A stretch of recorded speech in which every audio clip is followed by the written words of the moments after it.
সেই যুগের সাহাবারা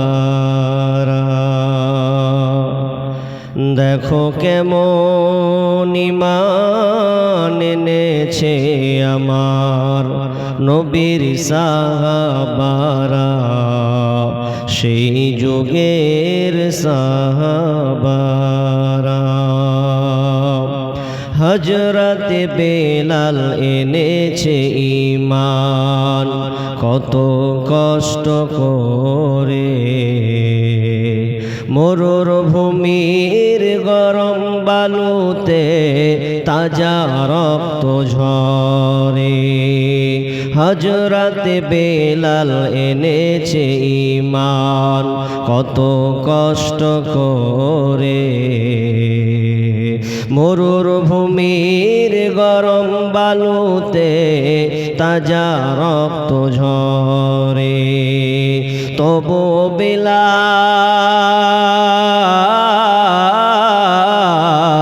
তবু বেলাল ছাড়েনি ঈমান পড়ে লা ইলাহা ইল্লাল্লাহ দেখো কেমন ঈমান এনেছে আমার নবীর সাহাবারা সেই যুগের সাহাবারা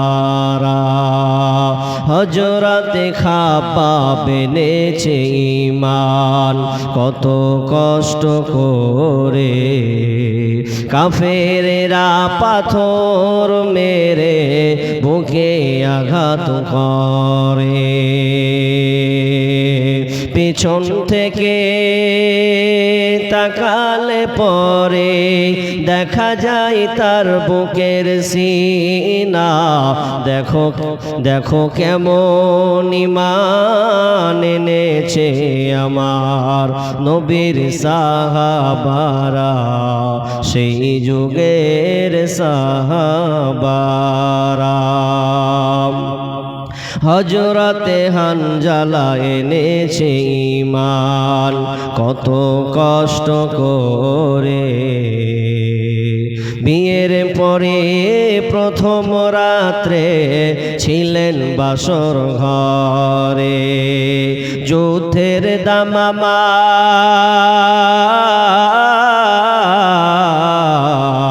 যুদ্ধের দামামা উঠল বেজে হলো না ফরজ গোসল করা দেখো কেমন ঈমান এনেছে আমার নবীর সাহাবারা সেই যুগের সাহাবারা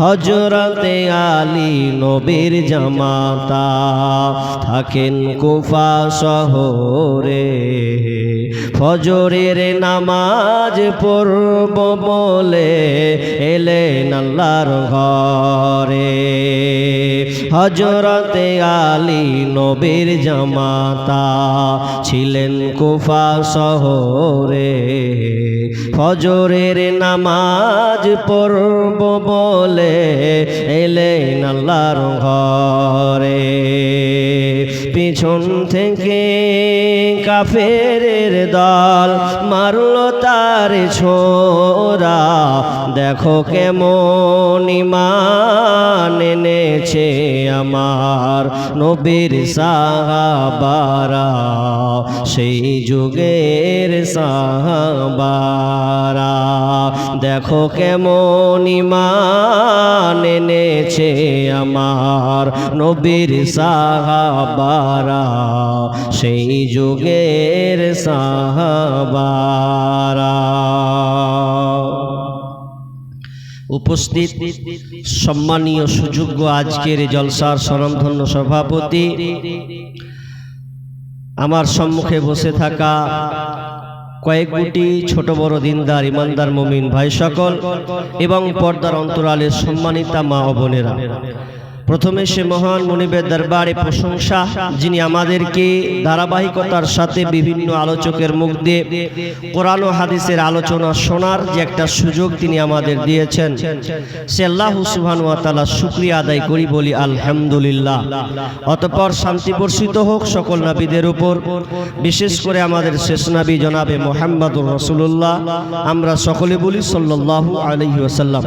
ভাই, আমি ভূমিকা টানবো না, যেহেতু রাত, ঠান্ডার মৌসুম।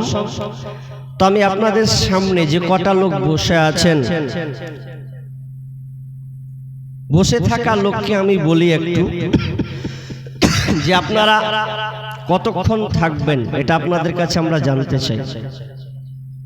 10 মিনিট না আধ ঘন্টা থাকবেন, তাহলে সেই হিসাবে আলোচনার বিষয়টা টানবো ইনশাআল্লাহ। যে কটা লোক আছেন 1 ঘন্টা বসবেন তো থাকবেন 1 ঘন্টা? যদি থাকেন, একজন বলছেন 2 ঘন্টা, তো লোক না হলে তো জমবে না, না 1 ঘন্টা। তো আমি আপনাদের বলবো যে আপনারা যে কটা লোক বসেছেন, তাহলে আমার একটা কথা রাখেন, একটু লোকটি গুছিয়ে বসে যান তো দেখি। যারা ছদ্মবদ্ধ হয়ে একটু গুছিয়ে যান, যে কটা লোক আছেন, ভালো লাগবে। আপনাদের নিয়ে আমি আলোচনা করবো ইনশাআল্লাহ, তবে গুছিয়ে যান, কেউ থাকবেন না। সবাই এসে যে কটা লোক আছেন গুছিয়ে যান, ভালো লাগবে। ভাই, পেছনে যারা আছেন চলে আসেন, কটা লোক। আসলে জালসা করেছেন, ভালো উদ্দেশ্য, ভালো, কিন্তু আমি আসলাম, মেলাটা আপনারা দূরে করেছেন, বসার পারমিশন কে দিল, কাবা কিভাবে নিলেন আমি বুঝলাম না। কারণ এখান থেকে অনেকটা দূরে মেলাটা আছে, লোক মেলাতে অনেক আছে। আমি যখন আসলাম শেষের বেলাতে দেখলাম, তা আপনি মেলাগুলো সব লুচ্চাদের জন্য আপনারা বেশি পারমিট করছেন। যেগুলো সব লুচ্চা টাইপের আছে, ওরা একটাও মেলাতে, মানে মেলাই থাকবে, ওরা আসবে না। তো এটা তো আগে আমাদের দোষ। আপনি এই সুযোগটা দিলেন কেন? কিছুদিন আগে বিলাসপুরে প্রোগ্রাম করলাম, মাশাআল্লাহ কত সুন্দর লাগলো। ওই রকম পদক্ষেপ নেন, তাহলে এই বেহায়াগুলো ঘোরার টাইম পাবে না, ও বাড়ি যেয়ে ঘুমাবে, আর নাহলে মোবাইলে টিপিস টিপিস মারবে, তবুও ভালো। কিন্তু এদেরকে জালসার নামে আপনারা সুযোগ করে দিয়েছেন, এটা বড় ভুল। আর বিশেষ করে মেয়েরা এত বেহায়া বেলজ্জা, এর মতন বেহায়া বেলজ্জা পৃথিবীতে না। ও এখন বরখা, অনেক দেখছি বরখা পুরে তাও ঘুরছে, এত বেহায়া বেলজ্জা টাইপের মহিলাও। ওকে পৃথিবীর উপরে না থাকাই ভালো। আর যার বাপ মা বেঁচে আছে, আমি মনে করি আর বাপ মা বেঁচে নাই, সব কবরে চলে গেছে। নইলেও মেলাতে এতক্ষণ পর্যন্ত আপনার মেয়ে বরখা পরে ঘুরে কেন? আপনি লেন, খোঁজলেন, এখন লেন, ওরা এখনো মেলাতে ঘুরছে। তো জালসার দিনই যদি আপনার মেয়েকে কন্ট্রোল না করতে পারবেন, তো বাকি তো 11 মাস 29 দিন পড়ে আছে, কি করবেন? জালসার দিনই তো আমরা ঠেকাতে পারছি না। ভাই, এই দুটা ফের পালালো কিসের লেগে? তোমার ফের কি হলো? চুলকানি শুরু হলো নাকি? হবে ডোজ ভরছে। যে কটা লোক আছেন বসেন, 1 ঘন্টা নিব, কিছু সময় নিব না। যদি বলেন আরকম তারকম নিব, কিন্তু বেশি গিয়ার চলবে না, 1 ঘন্টায়। আমি যে আলোচনা করব সেটা হচ্ছে আল্লাহর পরীক্ষা। বিষয়টা 2.5 ঘন্টার উপরে আলোচনা আছে, এখন আমি 1 ঘন্টা কেটে ছেটে যা বলি। আল্লাহর পরীক্ষা। পৃথিবীতে আল্লাহ আমাদেরকে দুনিয়াতে প্রেরণ করেছেন, পাঠিয়েছেন পরীক্ষা করার জন্য। দুনিয়াতে ছাত্র ছাত্রী বা আমরা যারা পড়াশোনা করি, একটা ক্লাস টপতে গেলে পরীক্ষা দিতে হয়। পরীক্ষা দিয়ে পাস করে পরের ক্লাসে আমাদেরকে উঠতে হয়। তো পরীক্ষাটা কেন নির্বাচন করা হয়, কোনটা ছেলে ভালো, কোনটা মন্দ, কার রেজাল্ট কেমন, এটা প্রমাণ করা হয়। ফার্স্ট, সেকেন্ড, থার্ড নির্ণয় করা হয় পরীক্ষার মাধ্যমে। তো আল্লাহ যে আমাদেরকে জান্নাত দিবেন, জাহান্নামে দিবেন, তো পরীক্ষা করে তারপরে জান্নাত জাহান্নাম আছে। আমি ভূমিকা টানছি না, সরাসরি আয়াতের দিকে যাই। দ্বিতীয় আয়াতটা আগে পড়ি। আল্লাহ বলছেন, বিসমিল্লাহির রহমানির রহিম, কুল্লু নাফসিন যায়িকাতুল মাউত কুল্লু নাফসিন যায়িকাতুল মাউত, প্রত্যেক প্রাণীকে মৃত্যুর স্বাদ গ্রহণ করতে হবে। যার প্রাণ আছে, আত্মা আছে, সকলকেই মরতে হবে। আপনি যতই বড় শিক্ষিত হন, যতই বড় মাস্তান হন, যতই বড় আপনি লয়ার হন না কেন, এক কথাই নাস্তিক আস্তিক ভালো মন্দ মুমিন কাফের সকলকে মরতে হবে। কেউ পৃথিবীতে আসার জন্য আসি নাই। দিয়ে আমার আল্লাহ বলছেন ওয়া নাবলুকুম বিশ-শাররি ওয়াল খায়রি ফিতনা, এবং আমি তোমাদেরকে ভালো এবং মন্দ দিয়ে পরীক্ষা করার জন্য, ভালো এবং মন্দে আমি আল্লাহ তোমাদেরকে পরীক্ষা করে থাকি। আর কি করবে শুনে নাও, এই যে ভালো মন্দ দ্বারা আমি আল্লাহ পরীক্ষা করব, আর পরীক্ষা করার পরে সুম্মা ইলাইনা তুরজাউন, এবং আমার কাছে তোমাদেরকে ফিরে আসতে হবে। ভালো এবং মন্দ দিয়ে আল্লাহ আমাদেরকে পরীক্ষা করবেন। আপনার জীবনে কোনো সময় ভালো, কোনো সময় মন্দ, তবে এটা কি হবে, পরীক্ষার মাধ্যমে আপনাকে ট্রাই করবেন, আল্লাহ নির্বাচন করবেন আপনি কেমন। কেনে আমরা অনেক বলি আমি ইমানদার, আমি আল্লাহর উপরে ঈমান এনেছি, নামাজ পড়ি, রাসূলের আনুগত্য করে আমি চলি, তো ওই কথাটাই আল্লাহ আবার তুলে ধরেছেন কোথায়, সূরা আনকাবুত 2 নম্বর আয়াত। বিসমিল্লাহির রহমানির রহিম। আহসিবান নাসু আইয়ুতরাকু আইয়াকুলু আমান্না ওয়া হুম লা ইফতানুন। আহসিবান নাস, মানুষ কি মনে করে, আইয়ুতরাকু তাদেরকে ছেড়ে দেওয়া হবে, আইয়াকুলু আমান্না এই কথা বলে যে আমরা ঈমান এনেছি। মানুষ মনে করে যে আমরা ঈমান এনেছি, আর এই কথা বলে তাকে ছেড়ে দেওয়া হবে, ওয়া হুম লা ইফতানুন, তাকে পরীক্ষা করা হবে না, এমনটা কিন্তু নয়। আল্লাহ বলছেন যারা বলছে আমি ঈমান এনেছি, আল্লাহ বলছেন তাহলে আমি তাকে ছেড়ে দেব না। বুঝে ঈমান এনেছে, আগে আমি ওকে পরীক্ষা করব, পরীক্ষা করে বান্দা বান্দির তার ভেতরের খবরটা জানবো, সে কেমন ঈমানদার, কেমন সে ঈমান নিয়ে এসেছে, এটা আমি পরীক্ষা করব। পরীক্ষা ভালো এবং মন্দর মধ্যে ডুবে আছে। তবে কথা হচ্ছে আমরা ঈমানের পরীক্ষা দিতে গিয়ে অনেক সময় ফেলিওর হয়ে যাই। জালেম শাসক যখন আমাদেরকে ভয় ভীতি দিয়ে, নির্যাতনের মাধ্যমে, অপহরণ নিপীড়ন বিভিন্ন রকমের মাধ্যমে আমাদেরকে ভয় ভীতি দেখায়, কিন্তু আমরা ওই জায়গাতে ফেলিওর হয়ে যাই। ফেলিওর আজকে আমাদের ভারতবর্ষে মুসলমানদের কি অবস্থা, এটা আল্লাহ ঈমানের পরীক্ষা দেখছেন। এটা ঘটনা বলবো তাহলে আপনি বুঝে নেবেন, তবে আপনাকে একটু ইঙ্গিত করে যাচ্ছি।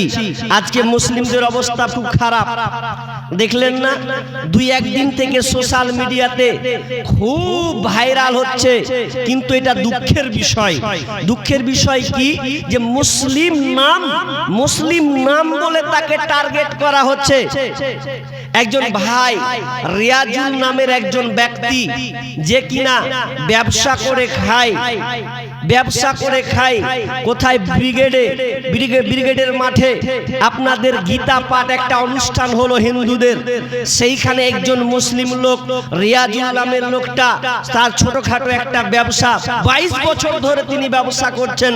তার নাম জিজ্ঞেস করা হলো, নাম কি? তো আমার নাম রিয়াজুল, শেখ রিয়াজুল। বলছে কে মার। এখন মুসলিম নাম বলে ওকে পিটন শুরু হলো। তাকে যখন বলা হলো যে কি হয়েছিল, বলছে আমার নাম মুসলিম বলে আমাকে পিটানো হয়েছে, আমার 3000 টাকার মাল তারা ক্ষতি করেছে। তাহলে মুসলিম বলে অ্যাটাক করা হচ্ছে, এটা কেবল পরীক্ষা মাত্র, তবে আমাদেরকে পরীক্ষা উত্তীর্ণ হতে হবে। আফসোস লাগে আজকে সোশ্যাল মিডিয়াগুলো দেখতে অনেক সময় চোখের পানি পর্যন্ত ঝরে যায়। যেই পার্শ্ববর্তী দেশ বাংলাদেশ, সেই বাংলাদেশে একটা ভয়াবহ নির্মম জঘন্য একটি ঘটনা ঘটেছে, যেই ঘটনা হয়তো আপনারা অনেকেই সোশ্যাল মিডিয়াতে ফেসবুকের মাধ্যমে দেখেছেন, যেখানে একজন বোরখা পরিহিতা মেয়ে সে কলেজ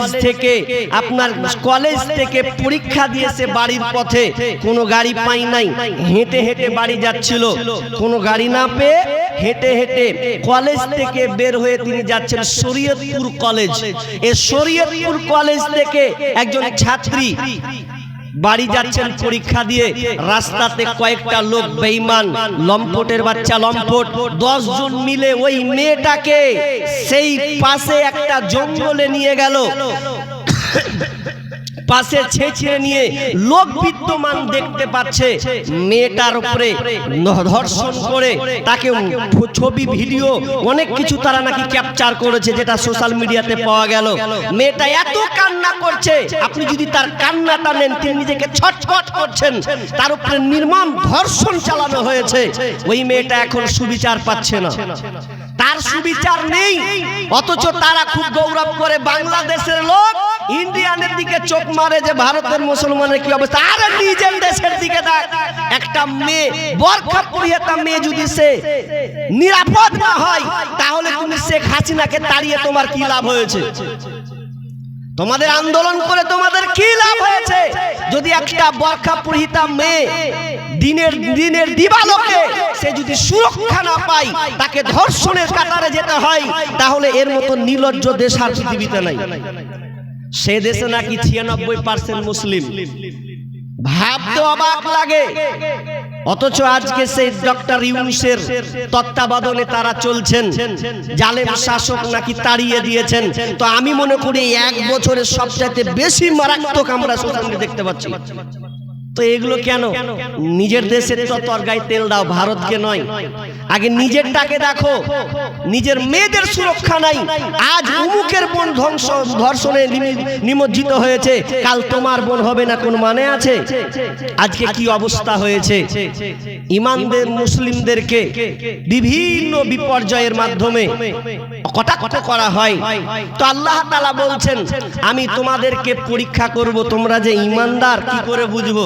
আপনি বাজারে যদি ভালো গামছা নেন, ভালো কাপড় নেন, তো কাপড়টাকে আপনি আগে দেখলেন ফুটা আছে না ছিঁড়া আছে, দেখেন না? দেখেন তো। আপনি পয়সা দিয়ে মাল নেবেন তো দেখবেন না? দেখবেন, স্বাভাবিক।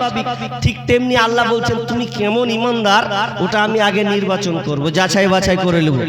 কটা দিয়ে পরীক্ষা করবে? 5টা দিয়ে। কটা দিয়ে বললাম ভাই?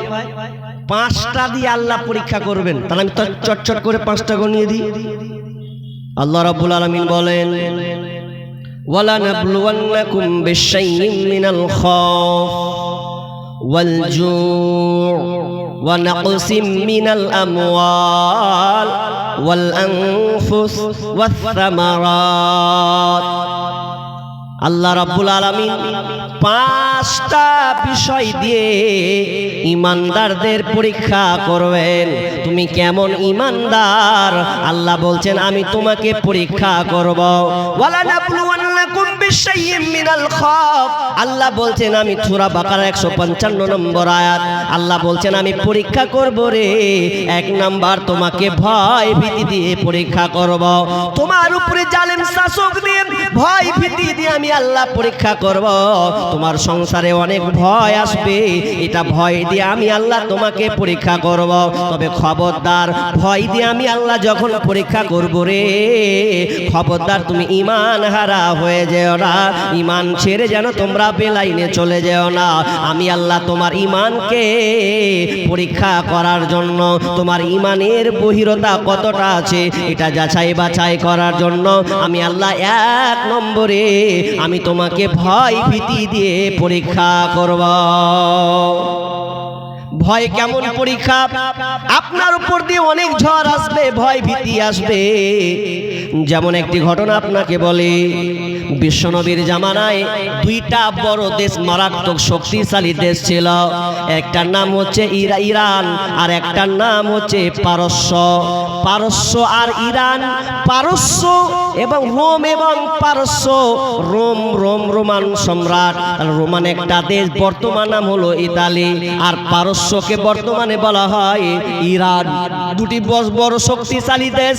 পূর্বাঞ্চলের নবীর জামানাতে শুরুর দিকে দুটা শক্তিশালী দেশ ছিল, একটা নাম পারস্য রোম আর একটা নাম হলে পারস্য, রোমান পারস্য। সেই জামানায় দুইটা বড় বড় ঘটনা আছে। একটা ঘটনা আমি আপনাকে বলছি, দ্বিতীয় আমিরুল মুমিনিন উমর রাদিয়াল্লাহু তাআলা আনহুর জামানায় একটা সময় ছিল, যে সময় একটা বাদশা ছিল হিরাক্লিয়াস। সেই রাজা আরবিতে বলা হয় কেইসার। কেইসার রাজা হিরাক্লিয়াস তিনি ছিলেন একজন রোমান সম্রাট। রোমান সম্রাট অর্থ রোমান সম্রাট, তিনি ছিলেন রোমান রোমান সম্রাট। সেই হিরাক্লিয়াস একদিন কি করলেন, তিনি দেখছেন যে আমিরুল মুমিনিন তাদের কাছে আমরা বিজয় হেরে যাব, আমরা জিততে পারবো না, তাদের ইমানের শক্তি কিন্তু খুব প্রখর আছে, কঠিন আছে। তবে আমি তাদের ইমানকে যাচাই বাছাই করার জন্যে আমি তাদের ইমানকে দেখবো, রাখুন কোয়ালিটির ইমানদার।